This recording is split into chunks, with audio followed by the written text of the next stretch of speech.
Bonjour à tous. Vous nous entendez sur Zoom? Oui, Oui. Parfait.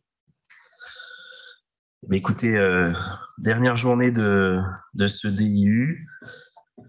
Euh, donc, je vais assurer la matinée. On va commencer en douceur, mais sur un thème très important, peut-être le plus important, qui est tout ce qui tourne autour de la qualité de vie des patients avec cardiopathie congénitale. Et donc, souvent, on me demande de parler du devenir à long terme dans les cardiopathies congénitales. Et moi, je change le titre à chaque fois et je mets vivre plutôt que survivre avec une cardiopathie congénitale. Puis c'est vraiment comme ça qu'on voit les choses aujourd'hui. Alors pourquoi on les voit comme ça? Parce qu'aujourd'hui, c'est plus une question de survie, les cardiopathies congénitales. Comme cette survie, vous l'avez vu au cours de cette année d'enseignement, elle est plutôt bonne.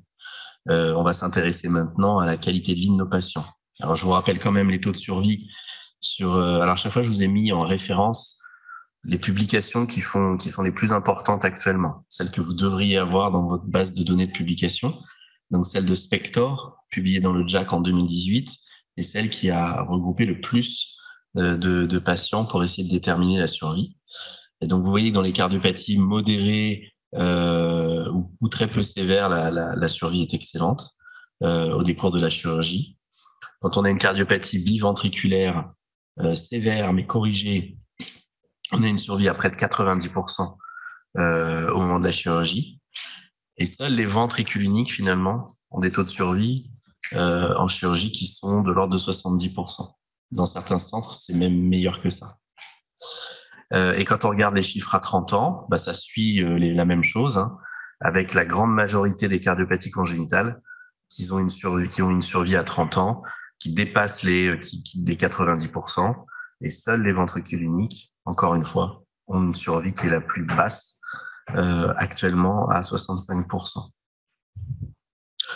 Et donc, comme cette survie est améliorée, on va s'intéresser maintenant dans le suivi de nos malades à ce qu'on appelle les Patient Reported Outcomes, les PROs. C'est vraiment une thématique de recherche et de suivi du patient qui a émergé depuis 10-15 ans et qui comporte pas mal de choses, qui comporte le neurodéveloppement, on en a parlé hier, qui comporte le souhait des patients d'avoir une activité physique la plus normale possible, de faire du sport, qui comporte aussi une autonomie correcte, puisque ça sert à rien de partir, de s'engager chez des nouveau-nés, des nourrissons dans des programmes opératoires très lourds, si c'est pour que plus tard ce soit des enfants, des ados ou des adultes qui manquent d'autonomie et qui soient dépendants soit de leur famille, de l'entourage, soit de la société.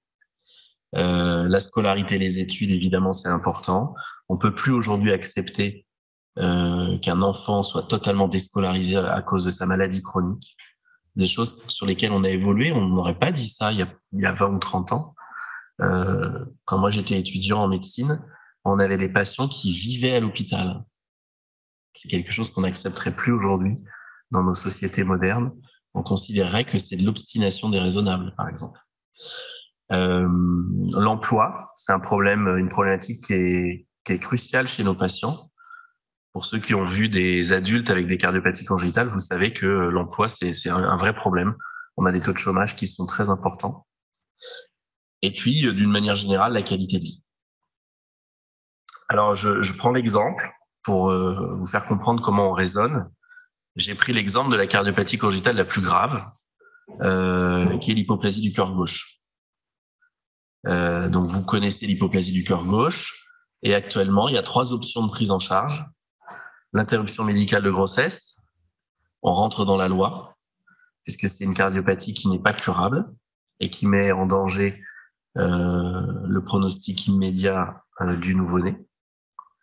L'accompagnement palliatif à la naissance, si on ne fait rien, le canal artériel se ferme et le nouveau-né décède. Ou la chirurgie de Norwood, avec donc dans les meilleurs centres 85% de survie à 30 ans. Alors ça, c'est vraiment pas partout, hein. C'est vraiment dans les centres qui ont un programme de Norwood. Et donc, les questions éthiques vont vraiment beaucoup tourner autour du neurodéveloppement. Et vous en avez parlé hier avec Johanna Calderon, j'imagine. Et donc, quand on regarde dans une hypoplasie du cœur gauche, le neurodéveloppement à 3 ans, il y a un essai clinique qui s'appelle SVR. On s'aperçoit qu'un enfant sur 2 a une altération dans au moins un des domaines suivants, soit la communication, soit la motricité, soit la résolution de problèmes, soit les interactions sociales et personnelles. Et près d'un enfant sur 3 présente des anomalies du comportement à risque ou franchement anormal. Et donc, comme je vous disais hier, quand pendant longtemps, les cardiopédiatres disaient par bienveillance, traitez votre enfant normalement, on s'aperçoit que c'était peut-être bienveillant, mais pas un bon conseil. Actuellement, la décision de s'engager dans un programme de Norwood en prénatal, puisque le diagnostic est posé de manière prénatale dans la quasi-totalité des cas, ça va essentiellement dépendre de l'avis des parents. Essentiellement. Puisque vous avez vu les 3 prises en charge qui n'ont rien à voir les unes avec les autres, IMG, accompagnement à la naissance, programme de Norwood, ça va essentiellement être des discussions éthiques. Et donc, quand on fait des entretiens de parents d'enfants avec Norwood, vous avez vu l'exemple hier d'Audrey, qui est une maman d'une enfant qui a une cardiopathie congénitale. Elle n'a pas regardé mon cours, hein, mais moi je prends la littérature, elle prend sa vie. Et on a vraiment ce décalage entre les inquiétudes réalistes des parents sur, par exemple, un retard des acquisitions, un retard de croissance, et les attitudes banalisantes ou rassurantes des cardiopédiatres. Et donc, les conseils médicaux de les considérer comme des enfants normaux est un mauvais conseil qui va entraîner un retard de prise en charge spécifique de problèmes développementaux. Donc, dans ce topo que je vous fais sur la qualité de vie, sur le devenir à long terme, volontairement, je remets encore le couvert sur le neurodéveloppement pour que vous ayez bien compris que c'est un enjeu très important et qu'encore une fois, on ne va pas vous demander, vous, d'être des professionnels du neurodéveloppement, mais à partir du moment où on est des acteurs des parcours de soins, à partir du moment où on va aider la famille à prendre la décision en prénatal, il n'est pas possible de ne pas savoir ça. C'est vraiment pas possible. Et aujourd'hui, encore une fois, on ne nous pardonnera pas de ne pas regarder cet aspect-là. Et alors, vous êtes jeune et vous allez voir que parmi ma génération ou plus vieux, il y a encore beaucoup de travail à faire aussi parmi les cardiopédiatres seniors pour qu'ils s'approprient ça. Et c'est eux qui, en ce moment, sont en contact avec les patients. Donc, il y a encore beaucoup de travail à faire. Mais c'est un déterminant majeur de la qualité de vie, évidemment du patient. Et c'est un sujet qui est compliqué à appréhender. Donc, vous, ce que vous devez savoir, c'est ça. C'est ce qu'on disait hier, c'est qui les patients à risque et c'est qui les patients sur lesquels vous devez être vigilant en tant que cardiologue en termes de pronostic neurodéveloppemental. Donc, j'imagine que vous avez vu ça hier. C'est donc encore une fois une publication importante, celle de Marino, Circulation 2012. Alors, elle commence à dater, mais elle a été une des premières publications à stratifier le risque neurodéveloppemental. Donc, les patients à risque étant, et ça, vous devez le connaître par cœur, la chirurgie cardiaque dans les premiers mois de vie, la cardiopathie cyanogène, l'assistance circulatoire, la transplantation cardiaque, l'arrêt cardio-respiratoire ayant nécessité une réanimation, l'hospitalisation post-opératoire prolongée, les convulsions en période périopératoire et le trouble du développement identifié lors du suivi. Voilà.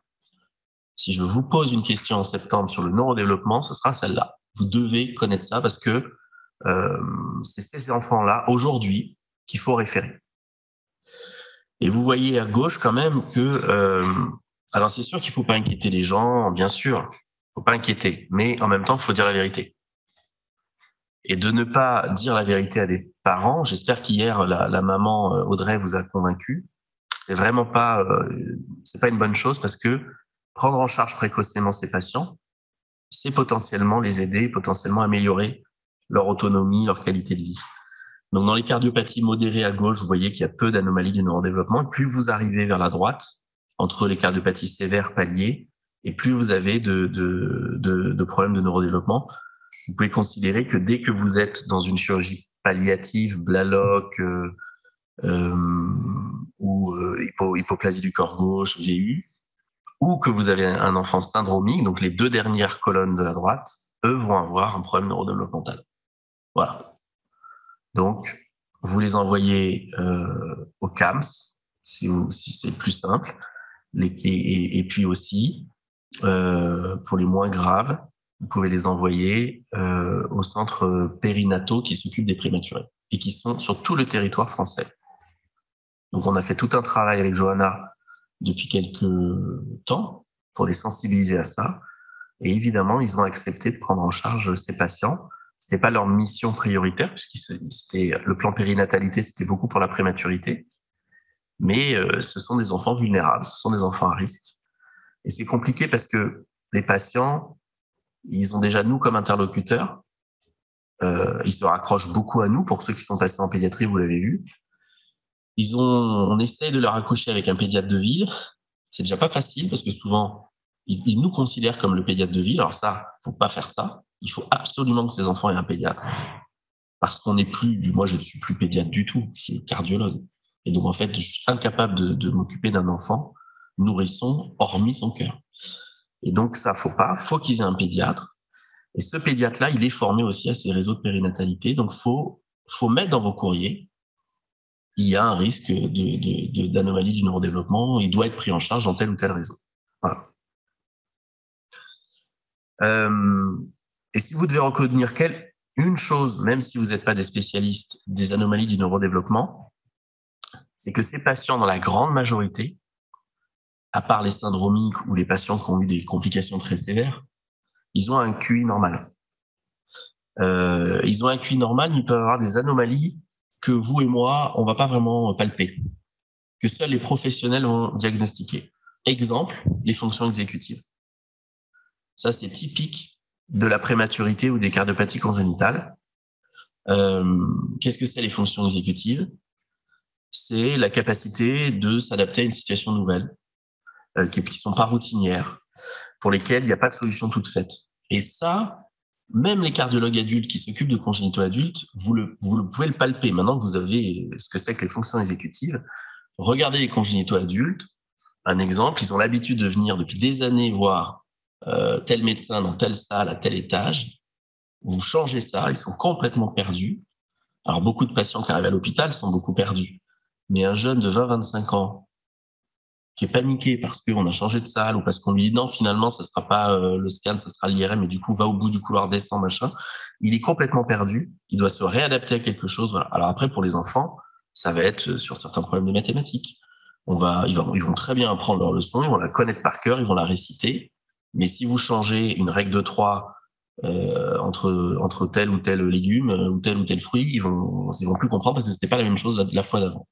Je vulgarise un peu les fonctions exécutives, ce que Johanna n'a pas dû faire hier, parce que moi, ça a mis du temps avant de me parler vraiment. Et maintenant que je le sais, je me dis, mais en fait, beaucoup ont ce genre d'anomalie. Alors, on peut tous avoir des anomalies des fonctions exécutives, hein, vous aussi, moi aussi. Mais eux, c'est certains plus que d'autres, mais eux en ont plus que nous. Voilà. Et ça peut s'aggraver avec le temps et ça peut entraîner des comportements des parents que je vous écrivais hier, qui cette espèce d'agacement ou d'incompréhension des parents qui génèrent des problématiques familiales. Et donc, c'est le moment de faire des cliniques neurocardio en France. Vous allez vous voir ça arriver. Donc, il y a des équipes qui sont déjà presque en place ou complètement en place, qui démarrent. Donc, Marseille, ça y est, ils ont démarré. Nous, on est sur le point de Nantes, ils ont eu un FHU sur le sujet. Lille, ils ont également un projet. Les Lyonnais, ils se sont raccrochés au centre de diagnostic, au centre de périnatalité. Enfin voilà, tout le monde est en train de s'aligner sur ce concept. Alors moi, j'appelle ça les cliniques neurocardio. Ce sera peut-être pas partout comme ça. Il y a des blocages. Je vous ai expliqué pourquoi il y avait des blocages hier. Le diagnostic prénatal nous bloque parce qu'il faut non seulement annoncer la cardiopathie congénitale. On va prendre l'exemple de la transposition des gros vaisseaux. La transposition des gros vaisseaux aujourd'hui, on peut pas dire que ce soit une cardiopathie pour laquelle on va conseiller à une famille une interruption de grossesse. La mortalité est faible, la chirurgie est maîtrisée, l'aptitude physique est excellente, elle est parmi les meilleures et elle est proche de la normale à l'adolescence. Pour l'instant, on n'a pas de surrisque coronarien à 30 ans. La qualité de vie est excellente sur toutes les données. Donc, il est hors de question de s'engager dans une interruption de grossesse, dans une transposition des gros vaisseaux. Sauf que Johanna Calderon, il y a 10 ans, elle fait sa thèse d'université à Necker et elle découvre des anomalies des fonctions exécutives assez fréquentes, liées peut-être à la cyanose périnatale, voilà. Et là, des chercheurs récemment, et c'est pour ça que les cardiologues doivent lire la littérature neurodéveloppementale, c'est que là, on a aussi démontré qu'un switch fait dans les 3 premiers jours, c'était mieux pour le neurodéveloppement qu'un switch fait dans la 2e semaine de vie. Donc, vous devez vous dire à vos chirurgiens, non, mais c'est bon, on n'attend pas 9 jours. Si vous ne lisez pas la littérature du neurodéveloppement, vous passez à côté de ça et vous continuez à faire des switches à 9 jours. Et vous allez donc entraîner des anomalies du neurodéveloppement dans 10, 20 ans pour votre patient. Et donc, c'est quand même compliqué, si j'en reviens à mon exemple de la transposition des gros vaisseaux en prénatal, de dire à un couple, votre enfant a une transposition des gros vaisseaux, d'accord, qu'est-ce que c'est, qu'est-ce qui se passe? Eh ben, il se passe qu'à la naissance, il va être bleu, là il va bien, il grossit bien, mais il va être bleu. Donc la mère, tout de suite, elle pense à l'oxygénation du cerveau. Ah bon, mais qu'est-ce qui va se passer? On explique le Rashkin, on explique le switch. Est-ce qu'il peut mourir? Oui, mais c'est peu probable parce que on maîtrise bien le Rashkin et la chirurgie du switch. Ah oui, j'ai oublié de vous dire quelque chose. Il y a les anomalies des fonctions exécutives. Pour peu que vous soyez capable d'expliquer ça à ce couple, qui est déjà totalement effondré. Eh ben, c'est très difficile. C'est très, très difficile.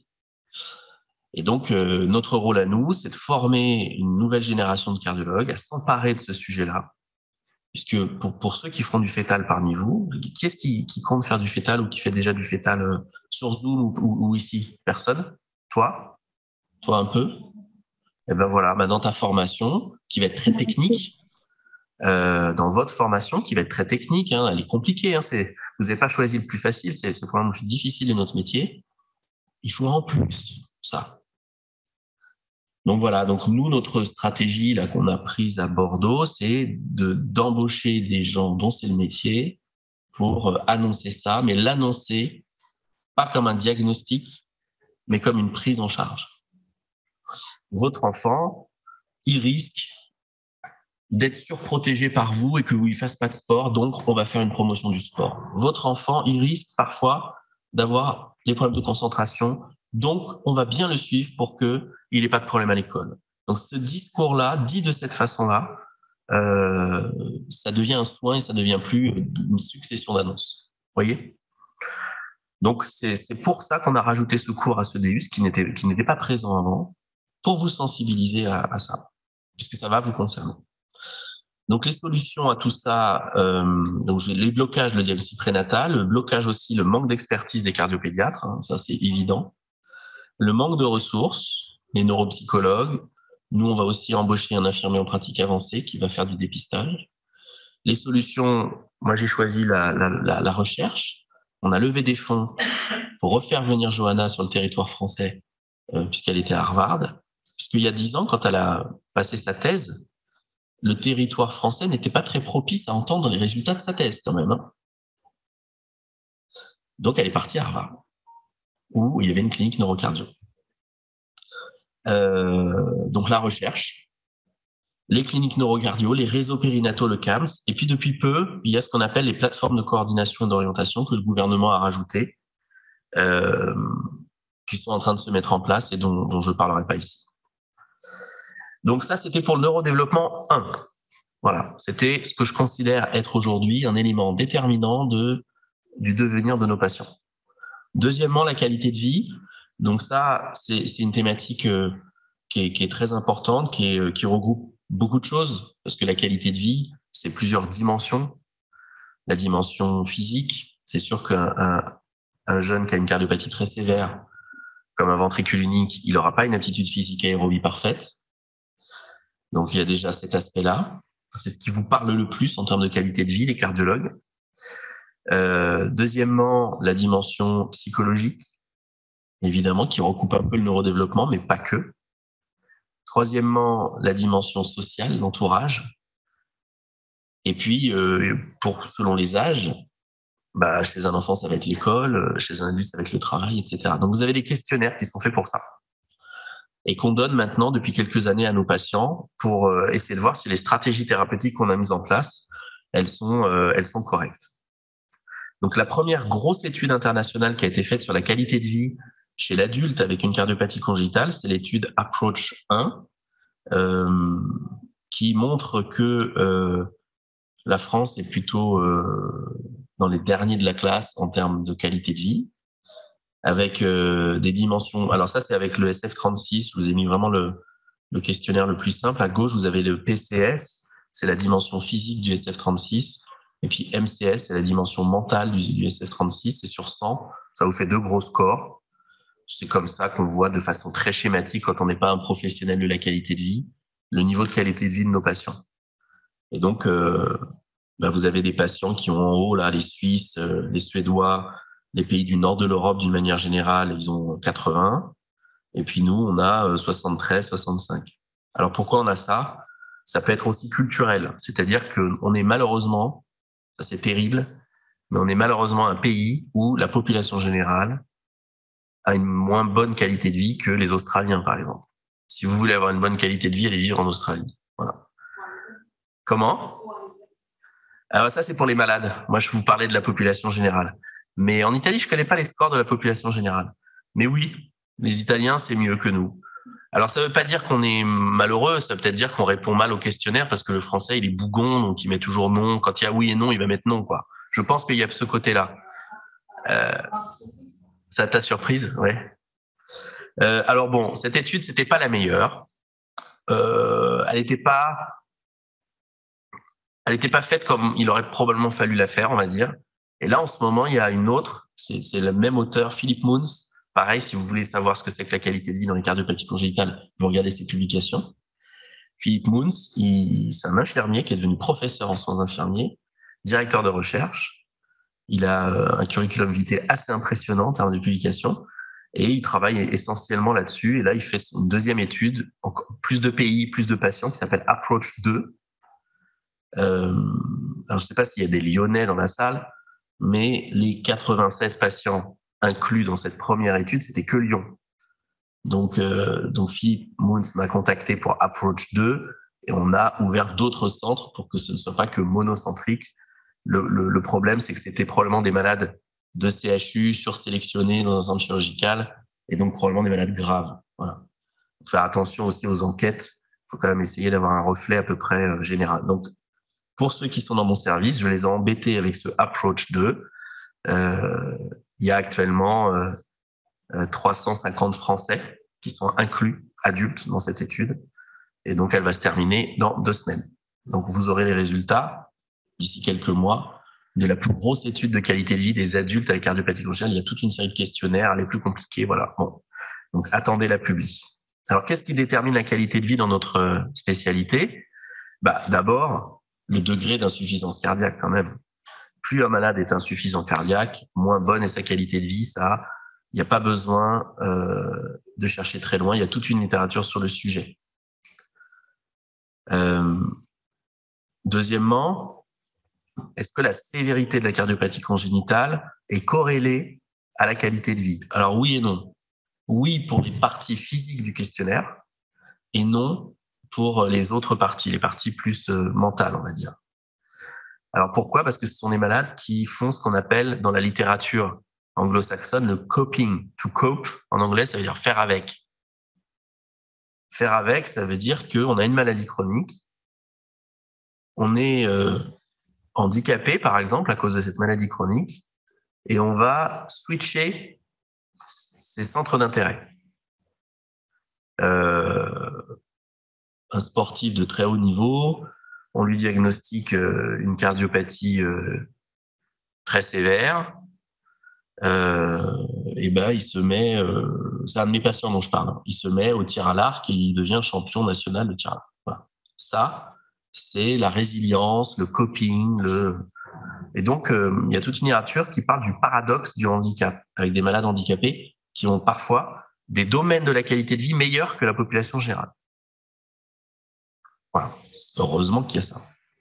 Donc, la sévérité de la cardiopathie congénitale, si vous faites la recherche sur le sujet, il faut faire attention parce qu'il y a certaines dimensions où oui, c'est corrélé, mais pas toutes.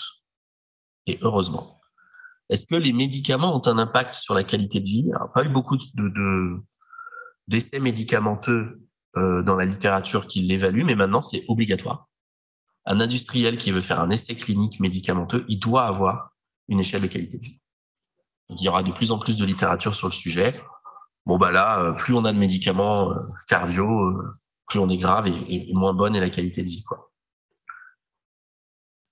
Ensuite, vous avez certains patients pour lesquels vous avez estimé la qualité de vie dans les cardiopathies congénitales et finalement, vous allez voir que c'est des dimensions qui n'ont strictement rien à voir avec leur cardiopathie elle-même. Et donc, il y a 28% des adultes avec des cardiopathies congénitales qui ont des problèmes sexuels, par exemple. Et ça, c'est quelque chose qu'il faut savoir aborder avec eux. On a aussi des patients qui améliorent leur qualité de vie dès qu'ils ont un certain degré de spiritualité. Donc, vous voyez, on sort complètement de la cardiologie. Les pays où le revenu est élevé vont avoir également des patients qui vont avoir des meilleures qualités de vie. Des pays où vous allez avoir un système de remboursement de l'assurance vont avoir une meilleure qualité de vie. Le sexe, alors il y a une discrimination au genre dans la qualité de vie puisque les femmes ont une moins bonne qualité de vie que les hommes, même dans la population générale.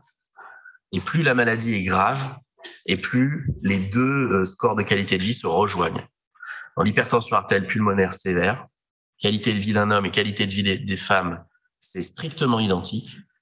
Par contre, dans une maladie pas grave ou dans la population générale, la qualité de vie des femmes est plus basse que la qualité de vie des hommes. Donc, vous voyez, ça prend des choses un peu terribles, mais bon. Donc, dès que c'est sévère, ça s'aligne. L'âge aussi est un déterminant de la qualité de vie. Un enfant a une meilleure qualité de vie qu'un adolescent, qui a une meilleure qualité de vie qu'un jeune adulte, qui a une meilleure qualité de vie qu'un adulte. On a des scores de qualité de vie qui baissent avec le temps. Et l'entourage, la fratrie, la dépression, le deuil, l'anxiété, tout ce qui ne concerne pas directement la maladie vont avoir un impact sur la qualité de vie. Moi, une fois, j'ai fait une étude de qualité de vie dans l'HTAP associée aux cardiopathies congénitales de l'adulte sur une cohorte nationale. Et je me suis amusé à faire une analyse multivariée, parce que vous savez que quand on fait du multivarié, c'est mieux, pour savoir quels étaient les déterminants de cette qualité de vie. Après avoir montré les choses classiques, NYHA, etc., il y avait le deuil familial. En fait, certains patients de ma cohorte avaient eu un deuil d'un proche dans l'année qui a précédé, sans aucun rapport avec l'HTAP. Et ces quelques patients, ils n'étaient pas nombreux, mais je ne sais pas combien ils étaient, ils ont complètement fait chuter les scores. Ben oui. Donc, il faut faire attention quand on évalue les scores de qualité de vie, même si moi, je suis un fervent défenseur de cette évaluation pour le suivi de nos stratégies. Il faut y mettre des bémols puisque tout n'explique pas la qualité de vie. Et souvent, quand on est médecin, on pense que c'est la maladie qui explique tout. Absolument pas. Et heureusement.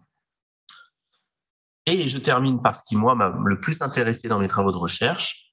Je voulais savoir si l'aptitude physique aérobie était un déterminant de la qualité de vie. Les cardiologues adultes dans l'insuffisance cardiaque avancée l'avaient déjà déterminé. La réponse était oui, avec même la pente sur VCO2. On en a déjà parlé au premier cours. Et donc, j'ai voulu savoir si chez les enfants, c'était vrai, c'est-à-dire des enfants ou des jeunes adultes qui vont finalement pas si mal, puisque heureusement, aujourd'hui, je vous ai dit, la majorité des cardiopathies congénitales de l'enfant ont une aptitude physique correcte. Je voulais quand même savoir si leur qualité de vie augmentait, si leur VO2 augmentait. Donc, la réponse est oui. Donc ça, c'est plutôt quelque chose de positif. Ça va vraiment dans le sens d'une promotion d'activité physique chez nos patients. Et donc, sans transition, je vais vers le sport, puisque on peut pas parler de VO2 sans sport, et qu'on est dans une société aujourd'hui, et vous le savez puisque vous êtes jeune, où le fait de faire du sport est un déterminant du bien-être. Et nos jeunes demandent à faire du sport, non, pour ce bien-être qu'ils ressentent, mais aussi pour s'intégrer dans le groupe de copains.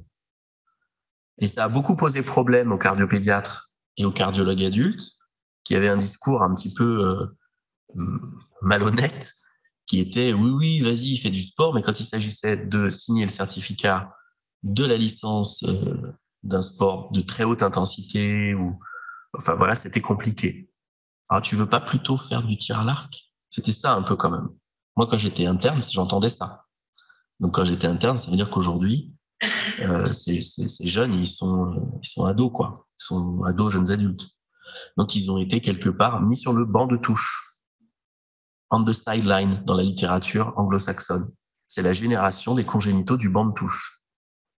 Ou alors, fais pas de foot, mets-toi dans les buts. Ben voilà, tout ce genre de choses, moi, j'ai entendu que ça.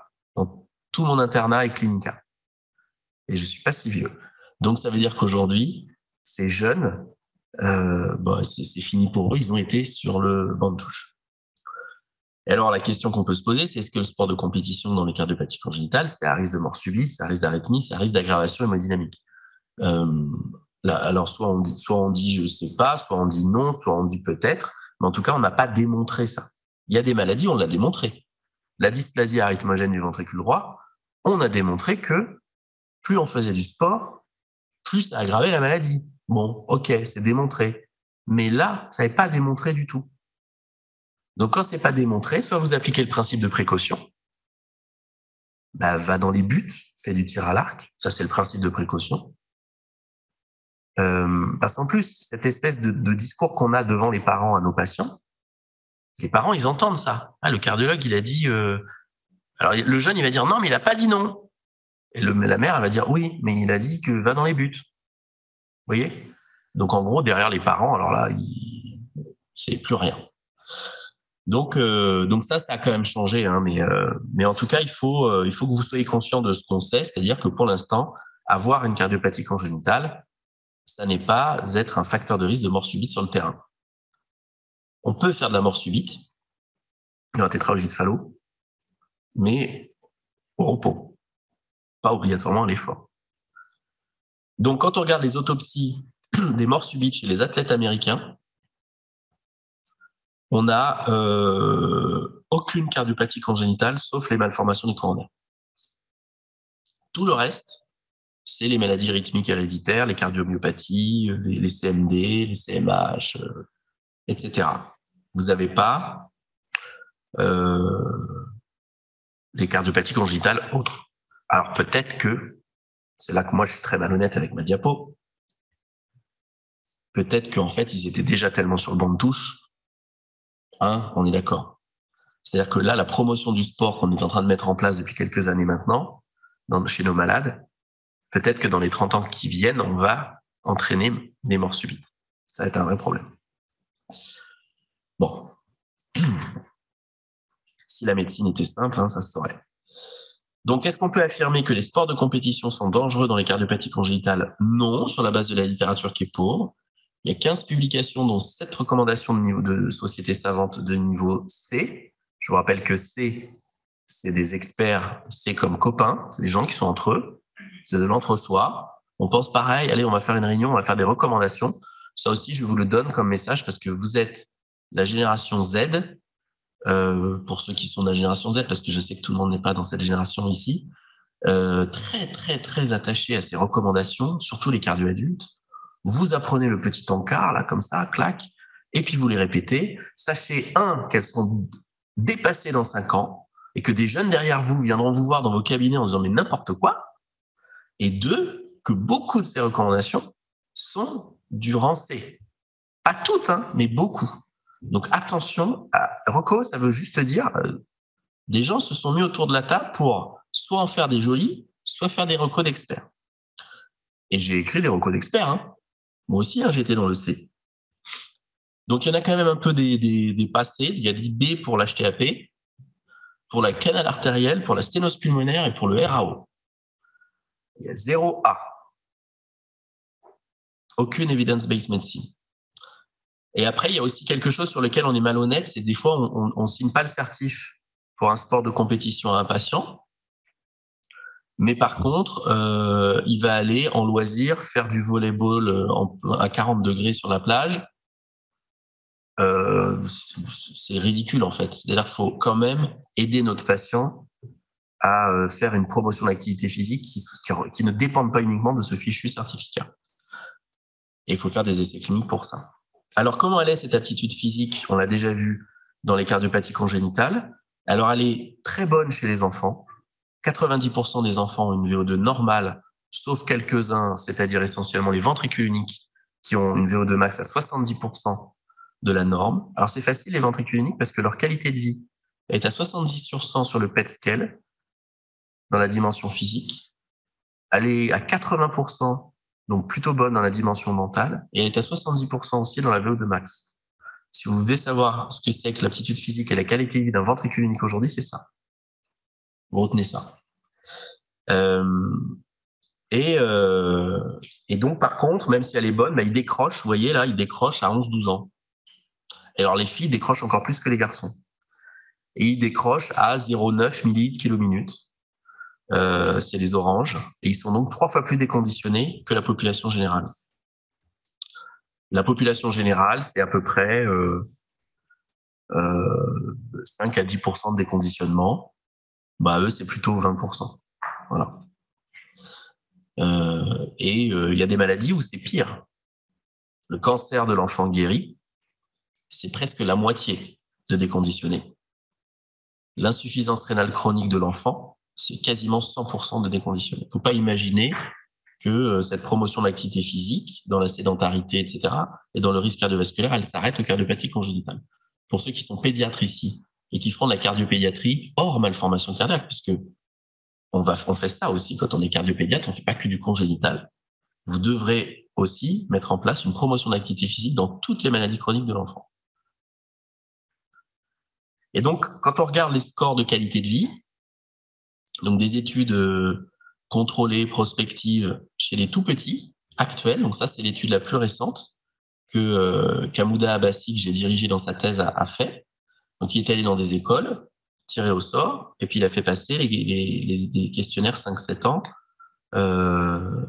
aux papa, maman, enfants, auto-questionnaires. Et donc les résultats sont excellents. La qualité de vie est la même que dans la population générale, dans toutes les dimensions. Ça, c'est très actuel. C'est une publi qui date là de cette année ou l'année dernière, je ne me rappelle plus. Donc c'est très actuel. Les 5-7 ans ont une qualité de vie normale. Ça, c'est bien quand même. Les mamans, elles scorent toujours un peu plus bas que les pères et que l'enfant. Ça, c'est classique, c'est toujours comme ça. Faire attention parce que souvent, elles ont raison. Quand on corrèle leur qualité de vie, le score de la mère, où elle juge son enfant, pas son score à elle. On lui donne un questionnaire, l'enfant n'est pas là, on lui dit comment vous jugez la qualité de vie de votre enfant. Si ce score, ce chiffre qu'elle obtient, vous le corrélez à quelque chose de solide et de robuste, par exemple la VO2 max. Si vous prenez le score de l'enfant, vous le corrélez à la VO2 max, et si vous corrélez le score du père à la VO2 max, quel est le R carré le plus élevé des 3 scores, à votre avis? C'est-à-dire qui a raison? La mère. C'est terrible. Donc moi, j'ai toujours cru que les mères étaient pessimistes et un peu anxieuses avec tous mes préjugés. Et en fait, elles ont raison. Elles sont plus fiables dans l'évaluation de leur enfant.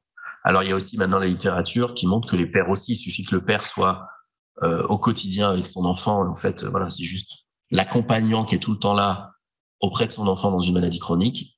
Il évalue mieux la qualité de vie que l'enfant lui-même ou que l'autre parent qui, lui, va par exemple ne pas être là tout le temps auprès de son enfant. Voilà. Et donc moi, dans ma thèse, j'avais fait ça, c'est-à-dire que j'avais regardé les plus grands, les 8-12, les 13-18. Là, par contre, c'est plus le cas. Il y a un petit décrochage de qualité de vie. Je vous expliquais que les scores baissent avec le temps. Ça baisse plus chez les congénitaux. Alors, ça date de 2015, c'est un peu plus vieux que l'autre. Mais dans le bien-être physique, il y a quelques points d'écart et c'est significatif. Dans l'autonomie, là, on le sait, les patients congénitaux sont moins autonomes. Il y a une différence. Dans les ressources financières, alors ça m'avait beaucoup intéressé. Je me suis dit, mais pourquoi les congénitaux, quand ils cochent les questions sur l'argent de poche, parce que pour un jeune, c'est ça, ils mettent moins que la population générale, alors qu'il n'y a pas vraiment de discrimination sur le revenu dans les cardiopathies congénitales qui touchent tout le monde. Et en fait, c'était parce que les parents donnaient moins d'argent de poche aux ados avec une cardiopathie congénitale, parce que qui dit argent de poche dit je vais aller au ciné, je vais prendre le train tout seul, etc. Donc en fait, c'était juste un reflet de la surprotection et absolument pas que les parents étaient moins riches. Idem pour environnement social et amis. Ça, c'est quand les parents scorent. Vous voyez, là, il y a une grosse différence entre les deux. Le delta, vous le voyez encore plus quand ce sont les parents qui scorent les échelles de qualité de vie. Où là, c'est très intéressant comme on est subjectif quand on remplit les questionnaires. Quand un parent remplit un questionnaire, tout est mauvais, entre guillemets, enfin, tout est plus bas que la population générale dans une cardiopathie, sauf autonomie et relation avec les parents. Là, non, tout va bien. C'est rigolo, les questionnaires, quand même. Alors là, c'est la fameuse étude sur l'HTAP adulte, qui s'appelle l'étude Achille, qu'on a publiée en 2016 sur toute la France. Donc, 200 malades qui avaient non seulement une HTAP, mais en plus une cardiopathie congénitale. Donc là, on est vraiment dans des pathologies les plus sévères. HTAP plus cardiopathie congénitale, c'est particulièrement sévère. Et il n'y a pas que les Eisenmenger, hein, vous savez que dans l'HTAP, il y a différents types de maladies.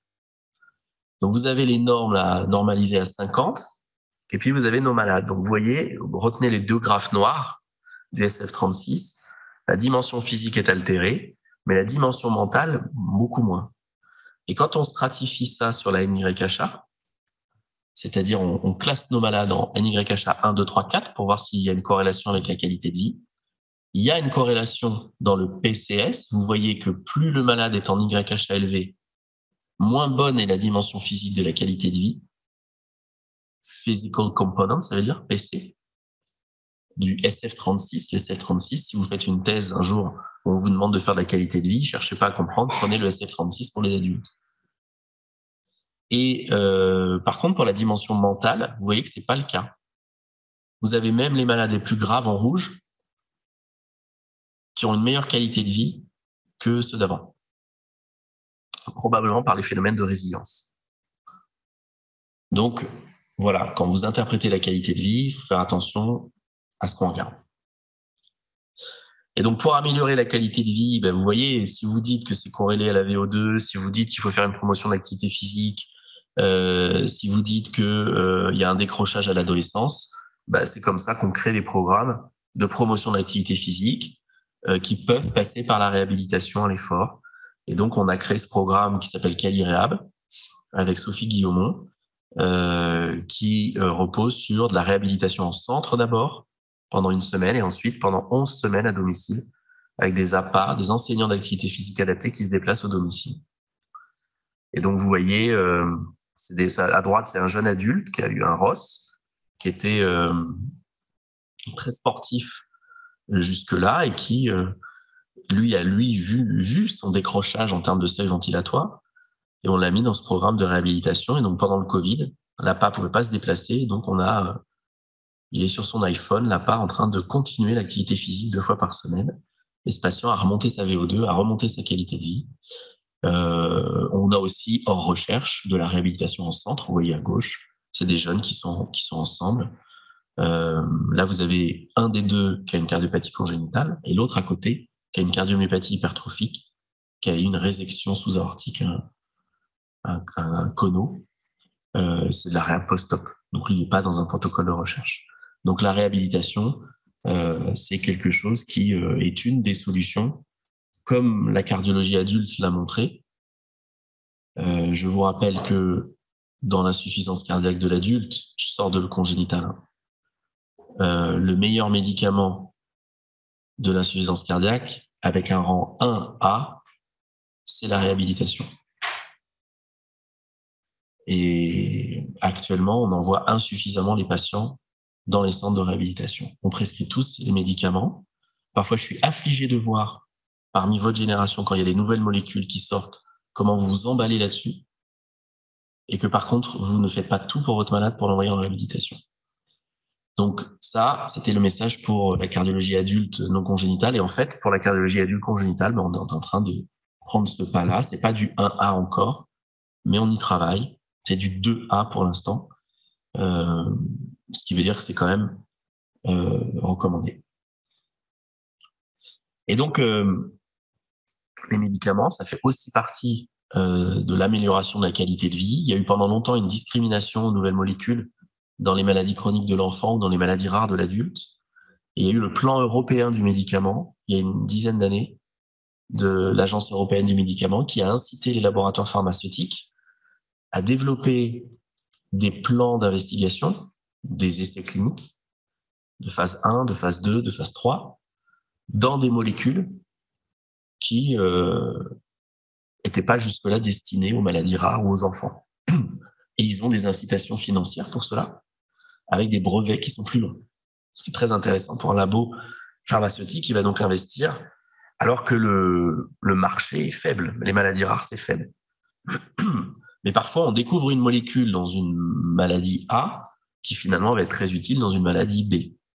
Toute la recherche qui a été faite dans ces plans maladies rares, elle a bénéficié à beaucoup de patients qui n'ont pas de maladies rares. Les thérapies géniques dans certaines maladies rares, elles ont bénéficié au cancer. Donc il y a quand même de plus en plus de labos qui s'engagent là-dedans.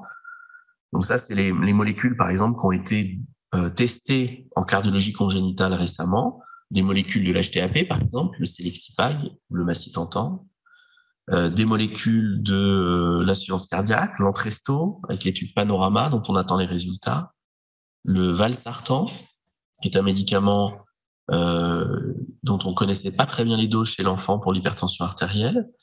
Et donc, vous avez une solution, parce que qui dit essai clinique bien conduit dit AMM, autorisation de mise sur le marché, dit remboursement par la Sécu, et surtout mise à disposition d'un soluté buvable, par exemple, si c'est un nourrisson, pour éviter de faire des déconditionnements.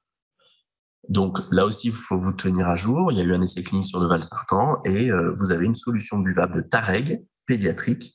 Et il y a très peu de pédiatres qui prescrivent du Tareg alors qu'il est commercialisé, remboursé en solution buvable dans toutes les pharmacies sans faire d'ATU.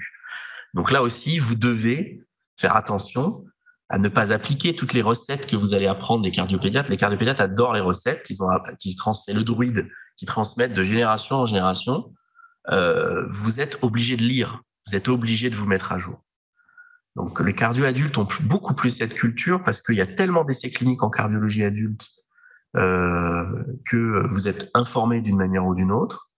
Au préalable, vous étiez informé directement par les laboratoires industriels. Aujourd'hui, les jeunes, en particulier les internes, c'est interdit. Donc vous devez lire et vous devez regarder ce qui sort dans la littérature. Et vous pouvez aussi aller regarder sur le site de la NSM pour les nouvelles AMM. Voilà. Nouvelle AMM qui date d'il y a quelques jours, le Xarelto, le rivaroxaban pédiatrique, qui a été un essai clinique qui a démarré il y a 8 ans, coordonné par le laboratoire Bayer en Europe, enfin non, dans le monde d'ailleurs, pas que en Europe, qui est phase 1, phase 2, phase 3. Donc ça a été très long. Moi, j'ai coordonné la phase 3 pédiatrique en France et ça a été publié il y a 2 ans dans le Lancet Hématologie.